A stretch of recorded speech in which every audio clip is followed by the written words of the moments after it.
திருச்சிற்றம்பலம். தில்லையம்பலம். தென்னாடுடைய சிவனே போற்றி. எந்நாட்டவர்க்கும் இறைவா போற்றி. ஐந்து கரத்தனை ஆனை முகத்தனை இன்றின் இளம்பிறை போலுமைற்றனை நந்தி மகந்தனை ஞானக் கொழுந்தினை நந்தியில் வைத்தடி போற்றுகின்றேனே.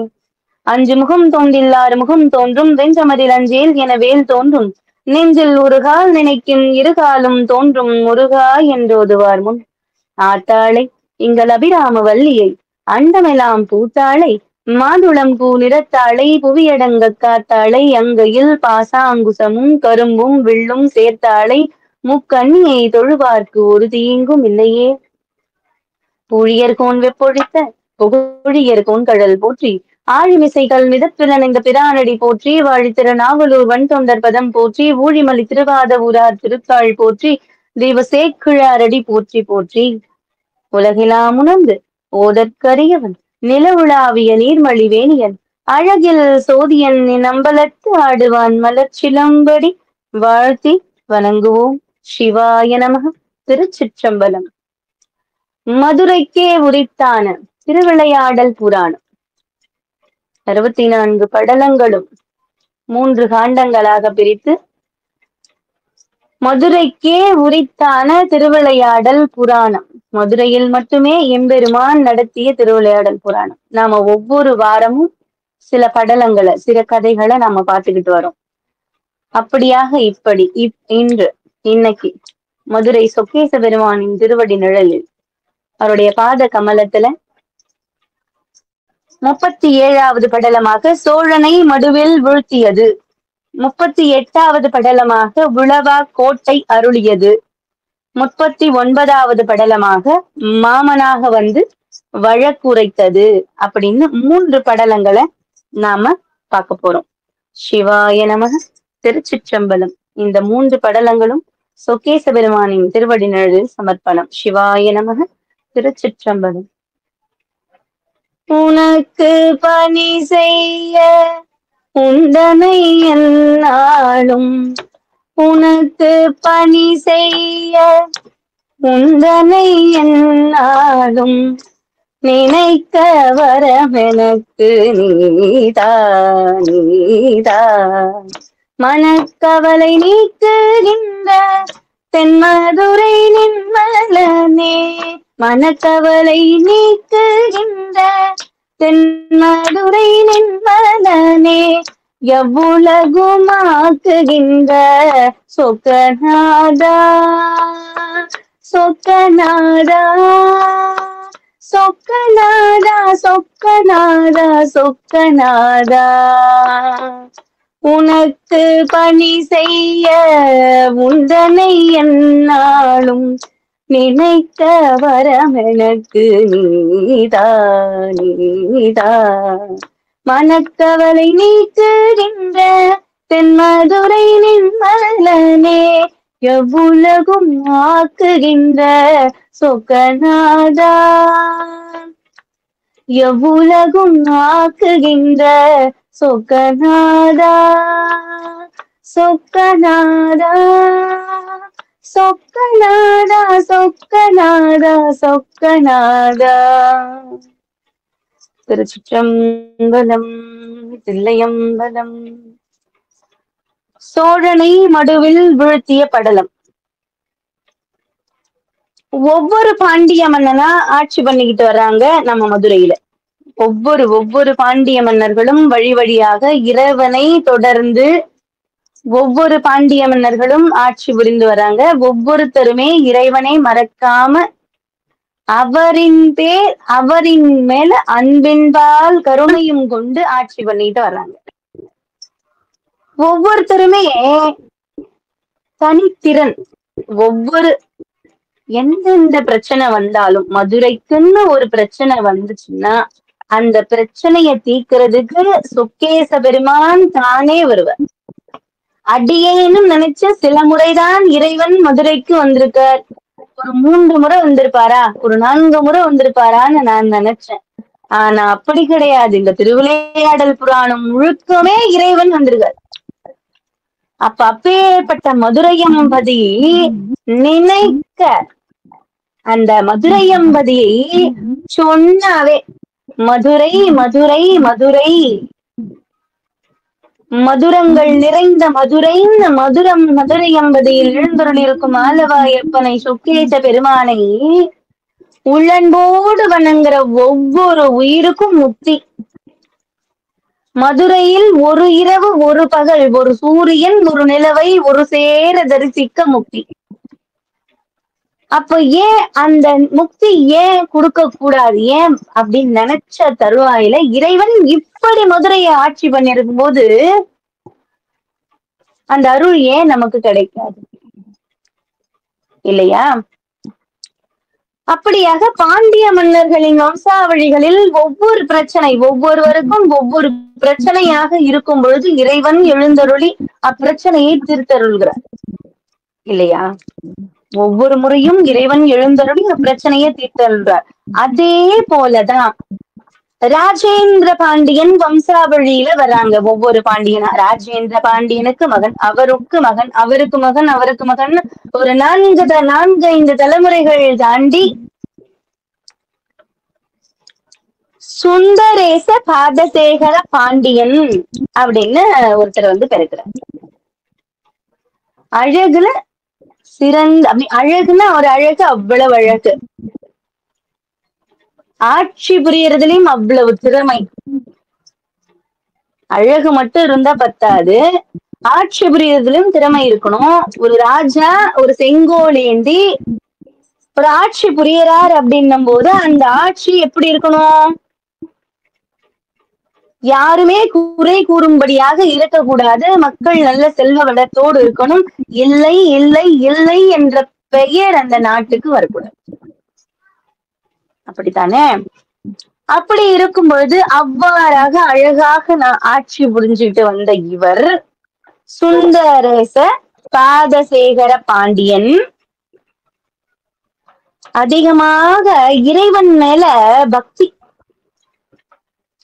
இப்படி காதலாகி கசிந்துருகி கண்ணீர் மல்கி ஓதுவார் தமை நன்னெறிக்கு உய்ப்பது வேதம் 4லும் மெய்ப்பொருளாவது நாதன் நாமம் நமச்சிவாயவேன்னு சொல்றது போல காதல், இறைவன் மேல காதல். ஒரு கணவன் மனைவியிடத்தில் எந்த அளவு ஒரு பாசம் வச்சிருப்பாங்களோ அந்த காதல் இருக்குமோ அது இறைவன் மேல வைக்கணும். பூரண சரணாகதின்னு ஒண்ணு, அதுதான், அதுக்குதான் பூரண சரணாகதின்னு பேரு. அந்த அளவு காதல் இந்த பாதசேகர பாண்டியனுக்கு சொக்கேச பெருமான் மேல காதல், அதீதமான காதல். அவர் என்ன பண்றார், சுத்தி தன்னுடைய மதுரை மாநகரத்தை சுத்தி இருக்கிற குறுநில மன்னர்களுக்கெல்லாம் அவங்க கிட்ட எல்லாம் போய் போர் பண்ணாம பொறுமையா இருந்தார். எதுக்கு? சும்மா ஏன் போர் பண்ணி அந்த நாட்டை வளைச்சு புடிச்சு எதுக்கு? நமக்கு இறைவன் இருக்கார், நம்ம நாடு இருக்கு, வளமையா இருக்கு, செழிப்பா இருக்கு, இதுவே போதும் அப்படின்னு நினைச்ச மாத்திரத்துல என்ன பண்ணார், அவரு வந்து தன்னுடைய படைகளை பெருக்கிறோன்ற ஆசை இல்ல. எதுக்கு லட்சம் படைகள்? நம் நாட்டுக்கு எதிரி கிடையாது, எதிரிகள் வரப்போவது கிடையாது, ஒரு சண்டை வரப்போறது கிடையாது, ஒரு போர் வரப்போவது கிடையாது. அப்படி இருக்கும் பட்சத்துல எதுக்கு நம்மளுடைய படைகளை நாம் அதிகமா திரட்டணும், எதுக்கு அதிகமா பலப்படுத்திக்கிட்டே போகணும்? இப்போ 10 குதிரை இருக்கிற இடத்துல 100 குதிரைகள் இருந்தா அதுக்கான உணவு அதிகமாக இருக்கணும் இல்லையா? அந்த செலவு குறைக்கணும். அப்படின்ற பட்சத்துல இவர் என்ன பண்ணார், வெறும் 10 தேர் மட்டும் வச்சுக்கிட்டார். எதுக்கு தேர்? அத்தனை தேர் எதுக்கு? வெறும் 10 தேர்கள் போதும். 1000 யானைகள் வேண்டாம். யாராவது கேக்குறாங்களா, அவங்களுக்கு அனுப்புங்க, கொடுத்து அனுப்புங்க, மறுபடியும் கூட்டிட்டு வாங்க, அது மாதிரி அனுப்புங்க. 1000 யானைகள் வேண்டாம், 100 யானைகள் போதும்.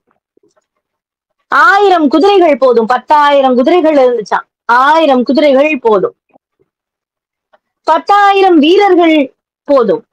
லட்ச வீரர்கள் இருந்தாங்க, ஆனா 10,000 வீரர்கள் போதும். எல்லாருக்கும் அவ்வளவுதான் போதும்.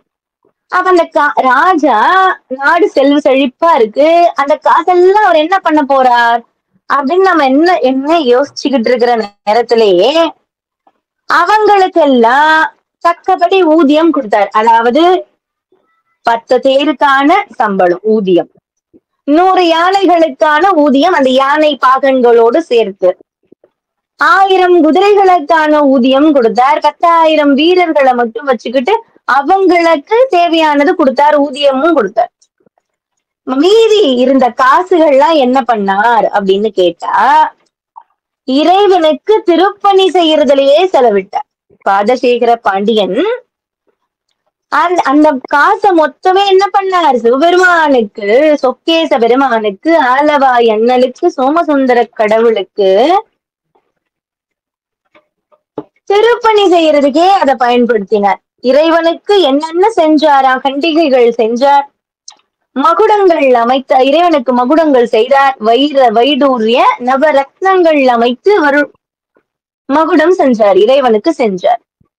கோவில புதுப்பிச்சார், ஆபரணங்கள் செஞ்சார், கோபுரங்கள்லாம் புதுப்பிச்சார், மண்டபங்கள் கட்டினார். இருந்த மண்டபங்கள்லாம் சிதிலமடைஞ்சிருக்குன்ற நேரத்துல அந்த மண்டபங்கள்லாம் சீரமைச்சார். மக்கள் போகணும் வரணும்ன்றதுக்காக சாலைகள் முழுக்க தீபங்கள் ஏற்ற சொன்னார்.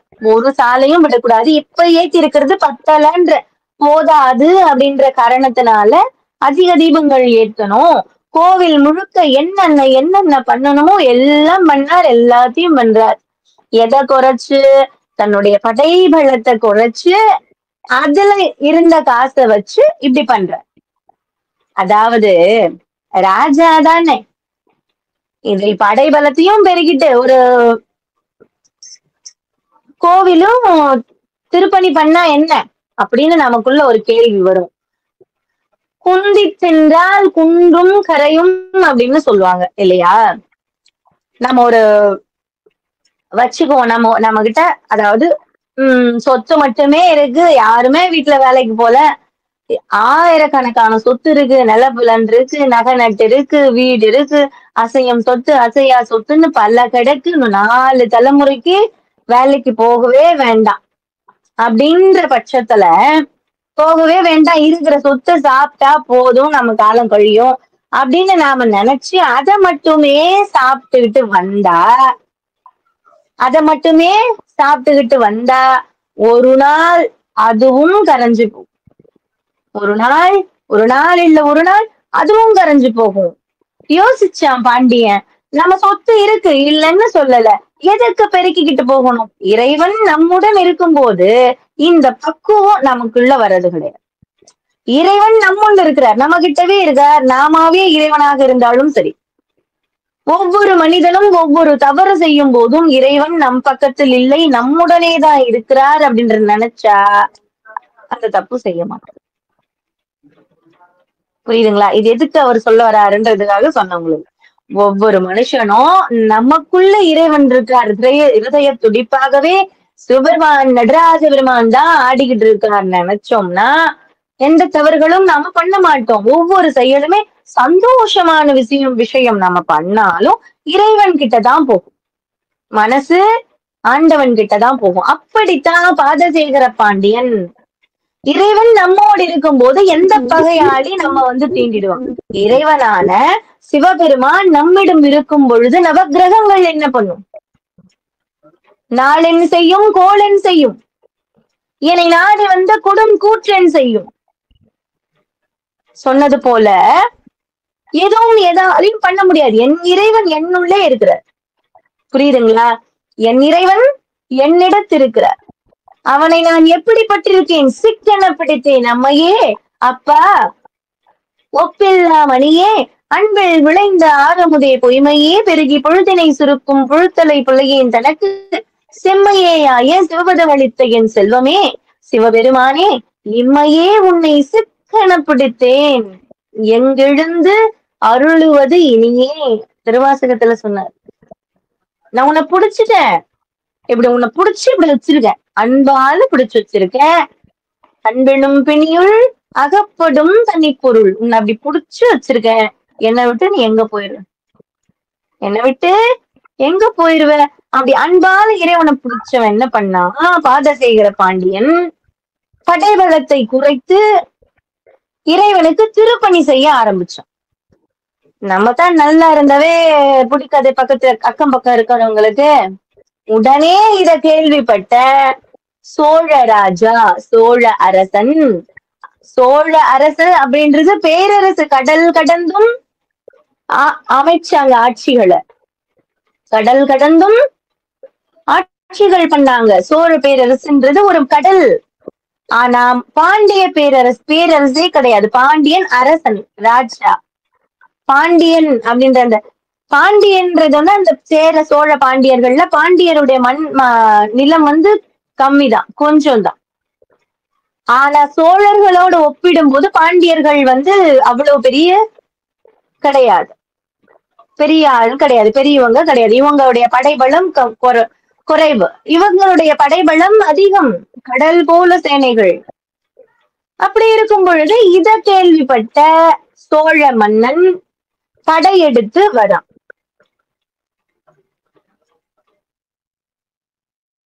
மாலை அணிந்து சோழ மன்னன் எப்படி வர்றார்? வஞ்சம் என்ற மாலையை அணிந்து கொண்டு வருகிறார். நம்ம எப்படின்னா ஒரு நேருக்கு நேரு நின்னு சண்டை போடுவாங்க. ஆனா ஒரு சிலர் பாத்தீங்கன்னா நம்ம கூட பேசிக்கிட்டே நமக்கு பண்ணி விட்டுருவாங்க. புரியுதுங்களா? நம்ம கூடவே இருப்பாங்க. ஆனா நான் பின்னாடி பாத்தீங்கன்னா நம்ம பத்தியே வேற ஒருத்தவங்கிட்ட, இப்ப நம்ம சொல்ற விஷயத்தையே நம்மளோட எதிரிகிட்டையும் போய் சொல்லுவான். புரியுதுங்களா? அது போல நெஞ்சில் வஞ்சம் கொண்டு சோழன் என்ன பண்றார்? போருக்கு அழைக்கிறார். யார? பாதசேகர பாண்டியன சோழன் போருக்கு அழைக்கிறார். ஆயிரக்கணக்கான சதுரங்க சைன்யத்துடன் பாண்டிய நாட்டின் மீது படையெடுத்து வருகிறார் சோழன். இத கேள்விப்பட்ட பாதசேகர பாண்டியனுக்கு ஒண்ணுமே புரியல. இறைவா, சிவபெருமானே, நான் என்ன பண்ணுவேன்? நான் எந்த இடத்துல போய் அழுவேன்? என்னுடைய குறைகளை யாரிடம் முறையிடுவேன்? என்னுடைய குறைகளை யாரிடம் முறையிடுவேன்? உங்ககிட்டதான் வந்து சொல்லணும். என்னுடைய குறைய உங்ககிட்ட தான் நான் வந்து சொல்லணும். அப்பான்னு நான் உங்ககிட்டதான் வந்து அழ முடியும். என்னால யாருகிட்ட போய் சொல்ல முடியும்?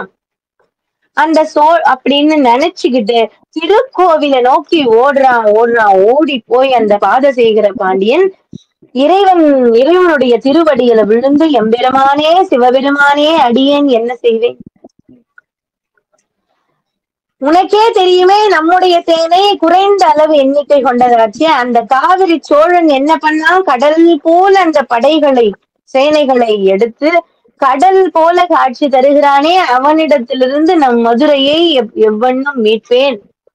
இறைவா, சிவபெருமானே, அருள்வாயா, ஆளவாயா அப்படின்னு அழுது தீக்குறான்.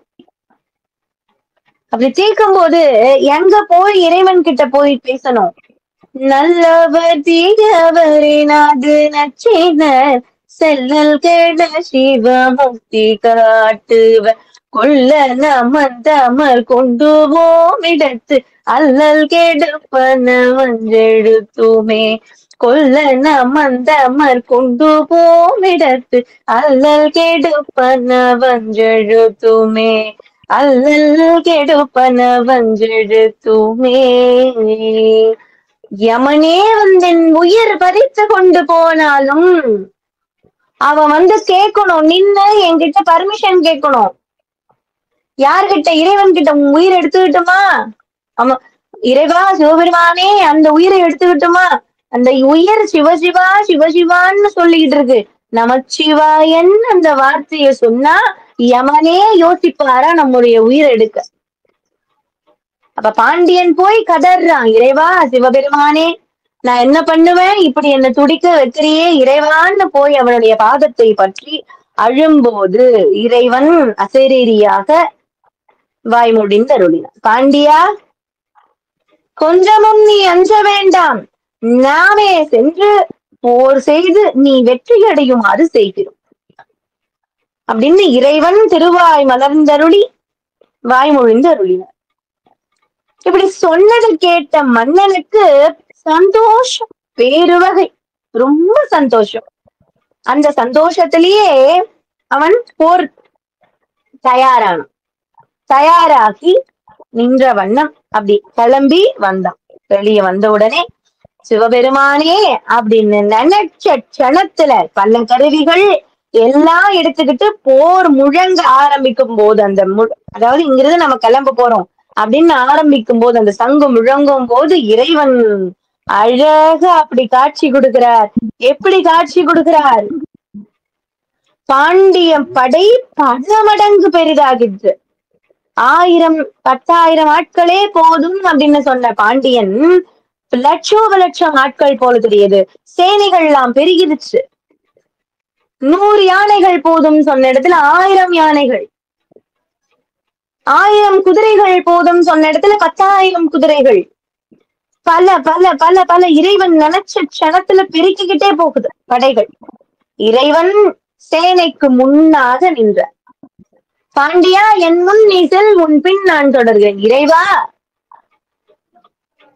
நீரே தேவரே, நீங்க தான் முதல்ல போகணும். அடியேன் உங்க பின்னாடி நான் வரதா இருந்தா இந்த போருக்கு வர, இல்ல நீங்க போய் பார்த்துட்டு வாங்க. இறைவன் சிரிச்சார். வா போல் 1000 தான் நான் ராஜாவாக இருந்தாலும் அண்ட சராசரங்களை படைத்த அண்ட கோடி பிரம்மாண்டங்களை படைத்த இறைவன் நீரே, நீங்க தான் முதல்ல போகணும்.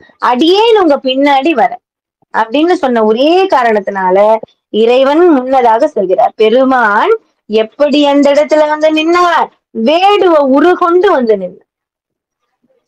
காதிலே தந்த குழை. இந்த வேடுவர்கள்லாம் எப்படி இருப்பாங்களோ அது போல வந்தார் சுவாமி. காதிலே தந்த குழை, கழுத்திலே முத்து மாலை, வெற்றி மாலை, கொண்டையிலே மயிலிறகு, கைகளிலே தந்த கடங்கள் அப்படின்னு பல வில் அம்பன். அந்த வேடுவன் எப்படி இருப்பாரோ, அர்ஜுனனை மகாபாரதத்தில் அர்ஜுனனுக்கு அந்த அஸ்திரம் கொடுக்கும் பொழுது இறைவன் எப்படி காட்சி கொடுத்தாரோ அதே காட்சி தான் இந்த இடத்துலயும் கொடுக்கிறார். மகாபாரதத்தில் பாசுபதாஸ்திரம் அர்ஜுனனுக்கு வழங்கும் பொழுது வேடுவ உரு கொண்டு வந்தார் இறைவன் இல்லையா? அதே வேடுவ உரு கொண்டுதான் இந்த பாதசேகர பாண்டியனுக்கு அருள இந்த இடத்தில் இறைவன் வந்தார். அழகாக அப்படி அந்த பாதசேகர பாண்டியன் என்ன பண்ணானா, அப்படியே அந்த வெச்சு கண்டு வாங்காம நம்ம இறைவனையே பார்த்துக்கிட்டு இருக்கோம். சிவபெருமானே சுவாமி அப்படி திரும்பி என்னடா அப்படின்னு கேட்டாரா? அப்பா, உண்மையில அந்த வெச்ச கண்ணை எடுக்க முடியலப்பா, உன்னை பார்த்துக்கிட்டே இருக்கணும் போல இருக்கு. ஜென்மா முழுக்க பார்த்தாலும் சலிக்கவே சலிக்காது, 2 கண்ணு போதவே போதாதுன்னு இறைவன் சிரிச்சுக்கிட்டே நடக்கிற காரியத்தை முதல்ல பாருவா பாண்டியான் அப்படி அழைச்சுக்கிட்டு போனாரா இறைவன்.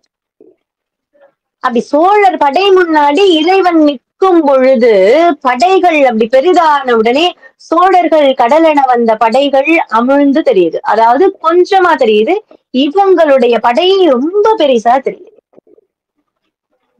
பயந்துட்டான். யாரு? சோழ மன்னன் பயந்துட்டான். இறைவா சிவபெருமான், என்ன இது? பாண்டிய நாட்டுல குதிரைகளே கிடையாது, எதுவுமே கிடையாது. இறைவன் ஒரு சேவகனாக வர்றாங்க முன்னாடி. யாரு முன்னின்னு படைகளை நடத்த தளபதி யார்?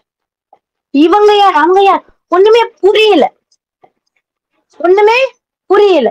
ராஜா இறைவன் சிவபெருமான் அப்படி முன்னாடி வந்து சோழ மன்னா எதற்கு இந்த போர் அப்படின்னு கேட்கும் போது அவனுக்கு உதறு அத வந்து இது அப்படின்னு அப்படி திணறான். ஒண்ணுமே அவனால பேச முடியல, எதுவுமே வார்த்தைகள் வரல. இந்த போர் எதுக்குச்சுன்னா அப்படின்னு பேசாம முடியல, வார்த்தைகள் வரல. ஏண்டா மந்திரி, நீயாச்சும் வாயை திறந்து சொல்லண்டா, என்னாலதான் பேச முடியலையேடான்னு சோழன் சொல்ல மந்திரி வாயை திறந்து பேசுறான். என்னன்னு?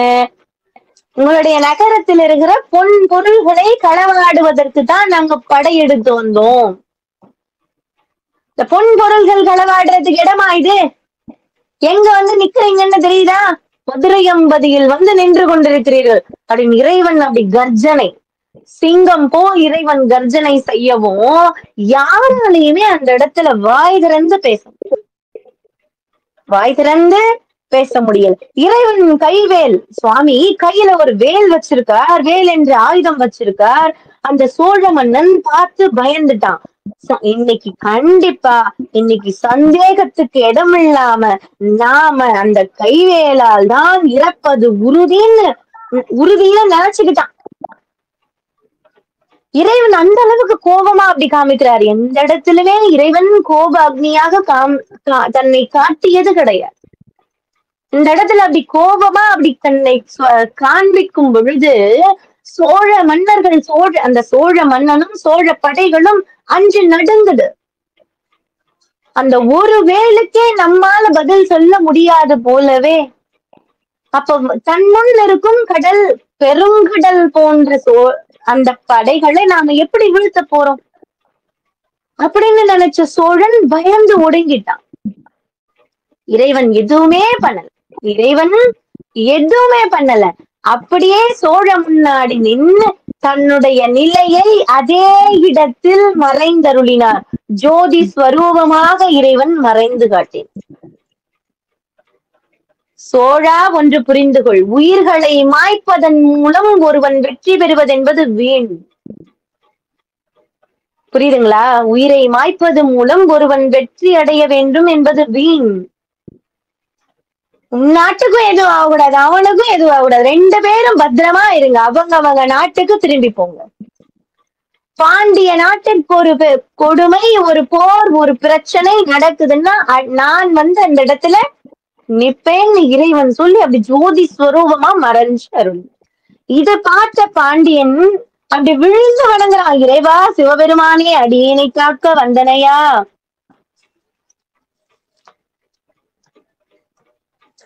அப்படி விழுந்து வணங்குறான். அந்த சோழனும் விடல. அப்பயும் அந்த போர், அந்த சண்டை போடணும்னு எடுத்து வந்த பொழுது இறைவன் அசரீரியாக சொல்றார், பாண்டியா செல், முன்னே செல், படையை நடத்தி முன்னே செல், சோழனை வீழ்த்து அப்படின்னு இறைவன் சொல்றார். சுவாமி, எனக்கு போர் புரியும், நீ ராஜா தானே, போர் புரிய முடியாதுன்னு எப்படி சொல்ற? உனக்குள்ள இருக்கிற தைரியத்தை வெளியே கொண்டு வா அப்படின்னு இறைவன் சொல்லும் போது அவன் பயப்படுறான். அப்ப பயப்படும் போது என்ன சொன்னார்? கண்மூடி இறைவா சொக்கானாதான் நீ என்ன மனசுல நினைச்சுக்கோ, நீ நினைச்ச க்ஷணத்துல உனக்கு மறந்து போன கலைகள் ஞாபகம் வரும்னு சொல்றாரு. அப்படி கண்மூடி இறைவான்னு வேண்டும் பொழுது மறைந்த கலைகள் பாண்டியனுக்கு ஞாபகம் வந்து சோழனை, குதிரையுடன் வந்த சோழனை பாண்டிய மகாராஜா வீழ்த்தினான். வீழ்த்தி இவரும் தோத்து போகல, அவரும் தோத்து போகல. ரெண்டு பேருமே, அதாவது சண்டை போட்டு ரெண்டு பேரும் விழுந்தாங்க. ஆனா பாண்டியன் தான் வெற்றி பெற்றான். புரியுதுங்களா? பாண்டியன் தான் சோழனை வீழ்த்தினான். மட்டும் அவரை இறக்கல, அவரை மாண்டு போக செய்யல, வீழ்த்திட்டான், அவனை தோற்கடிச்சுட்டான். தோற்கடிச்சுட்டு ரெண்டு பேருமே வா நாம போலாம், என்னோட இறைவன் கிட்ட போகலாம் அப்படின்னு பாண்டிய மகாராஜா சோழனை அழைத்து கொண்டு சொக்கேச பெருமானின் திருவடியை அடைந்து எடுத்து, உனக்கு எவ்வளவு செல்வம் வேணுமோ எடுத்துக்கோ, உன்னால என்ன செல்வத்தை மதுரையில இருந்து எடுத்துக்கிட்டு போக முடியுமோ போ. பார்த்தா அப்படியே சுவாமி அப்படியே அழகா தங்கத்துல அலங்காரம் பண்ணி வச்சிருக்கான். இறைவனுடைய மாட மாளிகை, அந்த கோவிலையே அழகா கட்டி வச்சிருக்கான் பாண்டியன். இத பார்த்த சோழ மன்னன் வருமா, அந்த ஆசை வருமா, அதை எடுத்துட்டு போன்ற ஆசை வருமா? இறைவா சிவபெருமானே, எனக்கு இல்ல, எனக்கு அந்த ஆசை இல்ல, உன்னுடைய திருவடியை பற்றினால் மற்றும் போதும் அப்படின்னு சிவசிவான் அவன் நாமாவை சொல்லி அந்த இடத்துல அவன் சரணாகதி அடைந்து மீண்டும் தன்னுடைய காஞ்சி மாநகருக்கே செல்கிறான். காஞ்சி மாநகர் செல்லும் சோழன் தன்னுடைய படைகளை, நகை நட்டு ஆபரணங்கள், படைகள் அனைத்தையுமே பாண்டிய நாட்டிற்கு தந்து விட்டு செல்கிறான். பாண்டிய நாட்டிற்கு தந்து விட்டு செல்கிறான். இந்த கதை மூலம் நாம என்ன தெரிஞ்சுக்கிறோம்? இறைவனை சிவசிவான் வாய் திறந்து அப்பான்னு நாம ஒரு பிரச்சனை நடக்கும்போது கூப்பிடணும். பிரச்சனை இருக்கும் பொழுதுதான் இறைவனை நாம இப்ப இருக்கிற காலகட்டத்துல பிரச்சனைன்னு ஒண்ணு வந்தாதான் இறைவன் ஞாபகமே வருது. அப்படி இல்ல, சந்தோஷத்திலையும் இறைவனை நினைக்கணும். என் மனசுதான் இறைவன் போது, எனக்கு ஹிருதயம் தான் இறைவன் என்ற பொழுது என் மனசு என்ன பண்ணுது? துக்கத்தையும் தாங்கிக்குது, சந்தோஷத்தையும் தாங்கிக்குது இல்லையா? அப்ப என் மனசு வலிக்கவும் செய்யும், சந்தோஷத்துல பூரிக்கவும் செய்யும் இல்லையா? அந்த பூரிப்பு இறைவனுக்கு கொடுக்கணும். அப்பா சிவபெருமானே, இன்னைக்கு நான் இதை பண்ணேன்பா, இன்னைக்கு நான் ரொம்ப சந்தோஷமா இருக்கேன்பா, அப்பா இன்னைக்கு எனக்கு மனசே சரியில்லைப்பா, ஒரு முறையாச்சும் உன்னுடைய திருமுகத்தை பார்த்துடணும். அந்த ஆசை இறைவனுக்கு. அப்பாவுக்கு நம்ம மேல ஆசையா, நம்ம குழந்தை வராதா, நம்மள பார்க்காதா, நினைக்க முக்தி வந்து பார்த்தாதான் முக்தி தரிசனம் தூக்கிய திருவடியை தரிசிக்க முக்தி சிதம்பரம் தில்லை. அப்படி நீ நினைச்சுதான் உனக்கு முக்தின்னு இல்லடா, நீ பார்த்துதான் உனக்கு முக்தின்னு கிடையாதுடா மகனே, நீ என்ன நினைச்சாலும் முக்திடான்னு சொன்னாரா அண்ணாமலையார். அவரை நினைச்சுக்குவோமே. அப்படி நீ நினைக்க மறந்துட்டாலும் மதுரை மதுரை மதுரைன்னு சொன்னாவே முக்தி கொடுப்பேண்டான்னு சொன்னாராம் சுவாமி. நமக்கு எத்தனை வழிகள் அந்த முக்தியை கொடுத்திருக்காருன்னு பாருங்க. நாம தான் இப்ப இருக்கிற காலகட்டத்துல இறைவனை நினைக்க கூட நேரம் இல்லாம ஓடிக்கிட்டு இருக்கோம். இறைவனை ஒரு க்ஷணம் நினைச்சு இறைவான் அவனுடைய பாதத்தை பற்றினால் இறைவன் அடுத்த கணம் இறங்கி வருவார். சிவாய நமக. திருச்சிற்றம்பலம். அடுத்து உலவாக்கோட்டை அருளிய படலம். சிவாய நமக. திருச்சிற்றம்பலம்.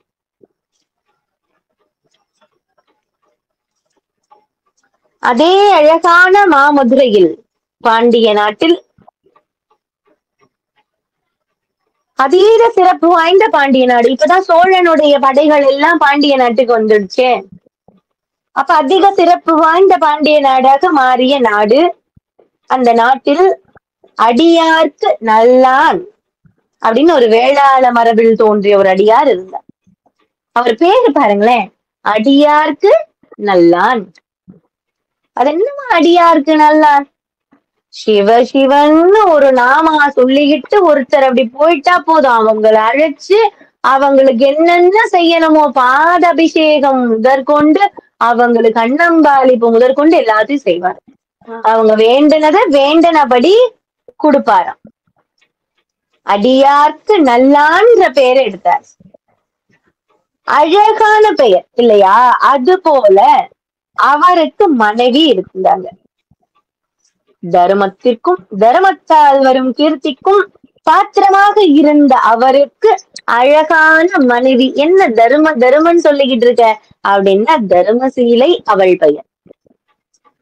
கணவனின் பெயர் அடியார்க்கு நல்லான், மனைவியின் பெயர் தர்மசீலை.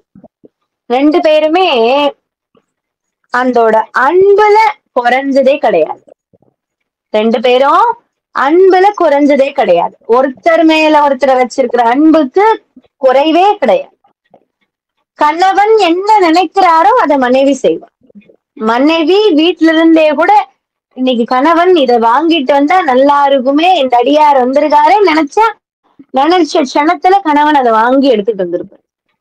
அதாவது கணவன் மனைவின்ற அந்த பரஸ்பர அன்பு எப்படி இருக்கணும்? நம்ம மொபைல்ல போன் பண்ணி எனக்கு இதை நீ வாங்கிட்டு வா அப்படின்னு சொல்ல முன்னாடி வாங்கி ரெடியா வச்சிருப்பாங்க.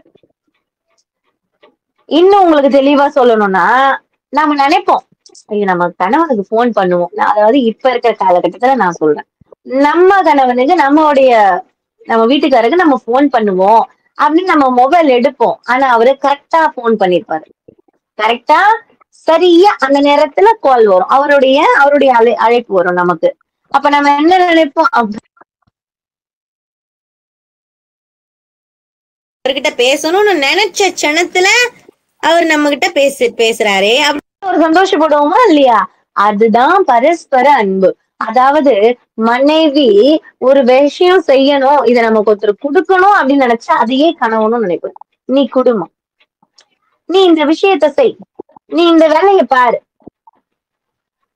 மனைவி என்ன சொல்லணும், நீங்க இதுக்கு செய்யுங்க, இந்த வேலையை பண்ணுங்க, நான் உங்களுக்கு பக்கபலமா இருக்கேன். கணவனும் மனைவியும் அந்த மாடுகள் பூட்டினது போல, அந்த வண்டியில மாடு பூட்டினது போல ரெண்டு மாடும் ஒரே மாதிரி போகணும். புரியுதுங்களா? அந்த வாழ்க்கைன்ற சக்கரத்துல ஒரே மாதிரி போகணும். வாழ்க்கைன்ற வண்டியில ஒண்ணு வேகமா முன்னாடி போய் ஒண்ணு பின்னாடி வந்தா அந்த பாதையும் சரி இல்லாம போயிடும். நம்ம எங்க போய் சேர்றோன்னே தெரியாம போயிடும். ஆக எப்படி போகணும்? ஒன்னா போகணும். ஏன் நான் இதை திரும்ப திரும்ப திரும்ப சொல்றேன்னா, சிவபெருமானிடத்துல இறைவனிடத்துல கணவனும் மனைவியுமாக சேர்ந்து போய் ஒரு தரிசனம் பண்ணோம்னா அவங்களுக்கு முதலிடம். எழுதி வச்சுக்கோங்க, அவங்களுக்கு முதலிடம். கணவனும் மனைவியுமாக இறைவனை போய் தரிசனம் பண்ணா அவங்களுக்கு தான் முதல் அந்த இடத்துல மரியாதை. சுவாமியே சொல்வாராம், கணவனும் மனைவியுமா என்ன தரிசனம் பண்ண வந்திருக்காங்க. நிறைய பேர் சொல்றாங்க, கணவனும் மனைவியுமா இருக்கும்போது எப்படி நீங்க சிவத்தை போய் பிடிச்சீங்க, அப்படின்னு நிறைய கேள்விகள். இல்ல, தவறேதும் இல்ல. அழகா சிவபெருமானின் பதத்தை பற்றுங்க. அதுதான் நம் வாழ்வை செம்மையாக்குற ஒரு வழி. கணவனும் மனைவி மாத்தா இறைவனை போய் தொழணும். என் அப்பன் எம்பிரான் சிவபெருமான் எந்த இடத்துல அம்மை இல்லாம காட்சி தரார்? எந்த இடத்துலயுமே அம்மை இல்லாம கிடையாது. சக்தி இல்லையா, சிவன் இல்லை இல்லையா? அம்பாளும் இறைவனும் ஒன்றாகத்தான் இருப்பாங்க. அது போல கணவனும் மனைவியும் ஒன்று சேரத்தான் இறைவனை போய் வணங்கணும். இல்ல என் கணவர் என்னோட இல்ல வெளியில இருக்கார், பரவாயில்ல, மனைவி போய் வணங்கணும். அவரும் சிவபக்தராக இருக்காரு. ஒரு வீட்டுல ஒரு மனைவி, ஒரு அம்மா, ஒரு சிவபக்தியா இருந்தா அந்த குடும்பமே மாறும். இறைவனை வணங்கணும், இறைவனை வணங்கும். அதுக்கேற்ற மாதிரிதான் இவங்க ரெண்டு பேரும் பரஸ்பர அன்பு. அவ்வளவு அன்பு, ஒருத்தர் மேல ஒருத்தர். இவங்க நினைக்கிறத இவங்க நினைப்பாரு, கணவன் நினைக்கிறத மனைவி நினைப்பாங்க. இப்படி நல்ல விளைச்சல், நல்ல பெரிய செல்வந்தரா இருந்தார். நிலம் பல வச்சிருந்தார். உழவு தொழில்ல ரொம்ப சிறப்பா பண்ணுவார். அந்த உழவு தொழில் செய்து ஒரு 10 மடங்கு அவருக்கு கிடைக்குதுன்னு வச்சுக்கோங்களேன். அதுல 4 மடங்கு தான், அந்த 4 பங்கு தான் அவர் வச்சுக்குவார். மீதம் இருக்கிற 6 பங்கு சிவனடியார்களுக்கு திருவமுது கொடுப்பதிலும், சிவனடியார்களுக்கு அன்னம்பாளிப்பதிலும், கோவில் திருப்பணிக்குமே கொடுப்பார். மீதம் இருக்கிறத இப்படி செலவு பண்ணுவார். புரியுதுங்களா? இப்படி செலவு பண்ணி இப்படி வாழ்ந்த வாழ்க்கை இறைவன் திருவிளையாடல் புராணத்துல, பெரிய புராணத்துல சேக்கிழார் பெருமான் சொல்வார், வறுமை என்ற பதம் அப்படின்னு சொல்வார். வறுமை என்பது ஒரு பதம் கிடையாது. ஒரு செல்வந்தனாக தனவந்தனாக இருப்பதுதான் ஒரு பதம். நல்ல ஒரு நிறமை, அதாவது நிறமையா இருக்காங்க, அழகா நல்ல ஒரு செட்டில்டு ஃபேமிலி அப்படின்னு சொல்லுவாங்க. அது ஒரு பதம். ஆனா பெரிய புராணத்தின் வாயிலாக பாத்தீங்கன்னா வறுமை என்பதுதான் பதம் சொன்னாரு சேக்கிழார் பெருமான். ஏன் அப்படின்னு கேட்டீங்கன்னா, வறுமை என்ற பதம் தந்து ஆண்டு கொண்டால்தான் இறைவன் அவனுடைய திருவருள் நமக்கு கிடைக்கும். அவர் நம்மனை சோதனைக்குள்ளாக்குறார் அப்படின்னு அர்த்தம். அந்த வறுமை என்ற பதத்தை தான் திருவிளையாடல் புராணத்துல இறைவன் சிவபெருமான் அடியார்க்கு நல்லான் இவருக்கு தரார். நல்ல விளைச்சல், மோகமான விளைச்சல், விளைச்சலை குறைச்சார். ஊரெல்லாம் மழை பெய்யும், அந்த ஊருக்கெல்லாம் மழை பெய்யும், நல்ல விளைச்சல் இருக்கும். சுத்தி முத்தி இருக்கிற நிலங்கள்லாம் நல்ல புலம்லாம் விளைஞ்சிருக்கும். இவர் நிலம் மட்டும் விளையவே விளையாது. என்ன விதை போட்டாலும் விளையாது, என்ன செஞ்சாலும் விளையாது. என்ன பண்றது என்ன பண்றது அப்படின்னு யோசிச்சாரு. வீட்டை வித்தார், தட்டுமுட்டு சாமான்களை வித்தார், எல்லாத்தையும் வித்தார். ஒரே ஒரு துணி, கட்டிக்கிறதுக்கு ஒரு துணி, மனைவிக்கு ஒரு சேலை, எல்லாத்தையும் வித்தும் கூட திருவமுது பண்ணிக்கிட்டுதான் இருக்கார். அன்னம்பாளிப்பு நடந்துகிட்டே இருக்குது. எல்லாத்தையும் பண்றார். வட்டிக்கு வாங்குறார், வட்டிக்கு வட்டி வாங்குறார். அவரால் எந்த அளவுக்கு பண்ண முடியுமோ வட்டிக்குமே வட்டி வாங்கி கொடுக்குறாரு. எந்த அளவு பண்ண முடியுமோ எல்லாம் பண்றார். சில நாள் போச்சு, அந்த வட்டிக்கு கொடுத்தவெல்லாம் கடன்காரெல்லாம் சொல்றாங்க, இவங்களுக்கு இதுக்கு மேல காசு கொடுக்க கூடாது, இவங்களுக்கு நாம எதுவுமே பண்ணக்கூடாது அப்படின்னு ஒருத்தர் மாத்தி ஒருத்தர் பேசிக்கிறாங்க. அது பேசினதுனால அதுவும் தடைப்பட்டு போச்சு. புரியல, இவருக்கு என்ன பண்றதுன்னு புரியல. அழுறாரு. அழுதா என்ன பண்ணுவாங்க? நேரா சிவபெருமானிடத்துல போற, தன்னுடைய மனைவி ஒரு கரம் பற்றிக்கிட்டு கிளம்புறாங்க. மனைவி பட்டினியா இருந்தாலும் சரி, கணவன் பட்டினியாக இருந்தாலும் சரி, அன்னம்பாளிப்பு நடந்துகிட்டு இருக்கணும். அப்படி செஞ்சும் உனக்கு மனசு இறங்கல, அப்படிதானே? கிளம்புறாரு. எங்க? தேவன் கிட்ட, சிவபெருமானிடத்துல போறார். இறைவா, சிவபெருமானே, இப்படி நம்ம எந்த இக்கட்டுல மாட்டிக்கிட்டு இருக்கோம்? சொற்றுணை வேதியன் சோதிவானவன் பொற்றுணை திறந்தடி பொருந்த கைதோழ கற்றுணை பூட்டியோர் கடலில் பாய்தேனும் நற்றுணையாவது நமச்சிவாயவே. கல்லுல கட்டி என்ன கடல்ல தூக்கி போட்டாலும் எனக்கு நட்டுணையாவது நமச்சிவாயவே, அந்த நமச்சிவாயமாகிய இறைவன் என்னை காப்பாற்றுவான் அப்படின்னு நினைச்ச இவங்க கணவனும் மனைவியும் சொக்கேச பெருமானின் முன் சென்று நிக்கிறாங்க. இறைவா, சொக்கேசா இப்படி பண்ணலாமா? அவருக்கு கோவம் வந்துருச்சு. இறைவன் முன்னாடி போங்க, கோவமா பேசுங்க. உங்க அப்பாவா நினைச்சீங்கன்னா உங்களுக்கு கோவம் வரும். உங்க காதலனா நினைச்சா கோவம் வரணும். நம்ம கஷ்டத்துக்கு இறைவன் முன்னாடி போய் நின்று சண்டையுமே போடலாம். அத பண்றாரு இவர். நல்லா என்ன பண்றாரு? இறைவன் முன்னாடி நின்னு சண்டை போடுறாரு. ஏன்பா, இந்த காசு வச்சு நான் எனக்கு ஏதாச்சும் செஞ்சுக்கிட்டேன்னா? இல்ல. அடியார்களுக்கு தானே செஞ்சேன். ஆமா. இந்த காசு வச்சு எனக்கு என் மனைவிக்கு நகை நட்டு வாங்கி போட்டேனா? இல்ல. இந்த காசு வச்சு அவளுக்கு பட்டு சேலை வாங்கி கொடுத்தேனா? இல்ல. நான் எவ்வளவோ பண்ணியும் உன் மனசையே இறங்கல. சரி, அப்படிதான் சரி. நிலத்தை வச்சுதானே நான் முதலா வச்சுதானே இதெல்லாம் பண்ணிக்கிட்டு இருந்தேன். நிலத்துலயும் எதுவும் விளையல. வீடு தட்டு முட்டு சாமான் வச்சிருந்தேன், வீடு வச்சிருந்தேன், எல்லாத்தையும் வித்துட்டேன். கையில ஒரு பொருள் கிடையாது, 10 விரலை தவிர. எதுவுமே இல்லாம நீ இப்ப என்ன நிறுத்தி வச்சிருக்க? வட்டிக்காவது கடனை வாங்கி கடனுடன் வாங்கி அன்னம்பாளிப்பு பண்ணிக்கிட்டு இருந்தேன். அதையும் நீ நிறுத்திட்ட. இப்ப என்னதான் நீ பண்ணலான் இருக்க? உன் முன்னாடி இப்பயே இந்த விஷத்தை குடிச்சிட்டு நானும் என் மனைவியும் உயிரை விட போறோம். நீ என்ன பண்றையோ பண்ணு. உன் முன்னாடிதான் நிக்கிறேன், எங்கேயும் போகல. நான் தப்பு பண்ணல. உன் முன்னாடி நிக்கிறது நான் ஏன் பயப்படணும்? இந்த கேள்வியை நான் உங்ககிட்ட கேட்கணும்னு தான் நான் வந்தேன். எங்க போய் கேக்குறார்? சுக்கேச பெருமான இடத்துல போய் முன்னாடி நின்று பேசுறார். போனவர் இந்த வார்த்தைய சொல்லி விஷத்தை எடுத்து அப்படி குடிக்க போகும்போது, அடியார்க்கு நல்லானே நில்லுப்பா. சுவாமி எப்படி குரல் கொடுக்கிறார்? கம்பீரமா பேசல, அழக பொறுமையா பேசுறார். தேனினும் இனிய குரல்ல பேசுறாரு. அடியார்க்கு நல்லானே நில்லுப்பா. என்ன உனக்கு இப்ப பிரச்சனை? நீ கவலையே படாத. எந்த பிரச்சனையும் இல்ல, கவலைப்படாத. ஏன் இப்ப நீ கஷ்டப்படுற? எதுவுமே நீ கஷ்டப்படுற அளவுக்கு உனக்கு எதுவும் நடந்தது. நீ கஷ்டப்படாத.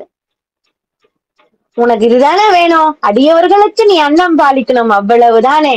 உன்னுடைய பெருமையை இந்த உலகறிவையே யாம் இப்படி செய்தோம். உலகம் அறியவே யாம் இவ்வண்ணம் செய்தோம். நீ கவலை கொள்ளாதே. நீ இங்கு எம்மிடம் புலம்பிய மாத்திரத்தில் உம்முடைய இல்லத்தில் உளவா கோட்டை ஒன்று அருளி இருப்போம். அதை கொண்டு நீ அடியவர்களுக்கு அன்னம்பாளிப்பு செய்வாயாக அப்படின்னு இறைவன் சொல்லி அப்படி மறைஞ்சார்.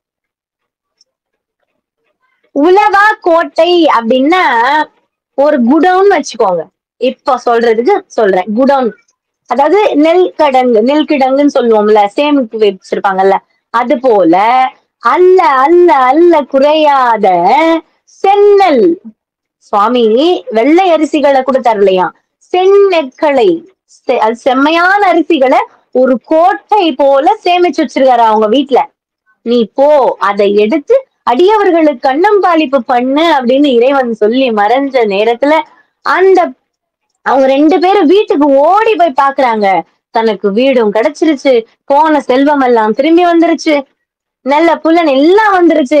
எல்லாரும் இப்ப கடை வாங்கிக்கிறியான்ற கேக்குற அளவுக்கு போனதெல்லாம் திரும்பி வந்துருச்சு. ஏன்னா வறுமை என்ற பதம் கொடுத்ததே இறைவன் தானே. அருள் கொடுக்கும் போது இதையும் சேர்த்து கொடுப்பாரா இல்லையா? அப்படி இவங்க சந்தோஷப்பட்ட ஆனந்தத்துல தலைச்ச நேரத்துல வீட்டுக்கு போய் கதவை திறந்து பார்த்தா நெல் மணிகள் முத்து முத்தாக அப்படி கூஞ்சு கிடக்கு. உடனே அதை எடுத்து இவங்க சந்தோஷப்பட்டு சாப்பிடல செஞ்சு அத வாரி வாரி முதல்ல அப்படின்னு இருந்த அந்த நெல்மணிகளை நியமப்படி அதுக்கு சிவபெருமானேன்னு நினைச்சு ஒவ்வொரு மணிகளும் இறைவனின் திருவுருவம். ஐப்பசி மாசம் அன்னாபிஷேகம் நடக்கும்.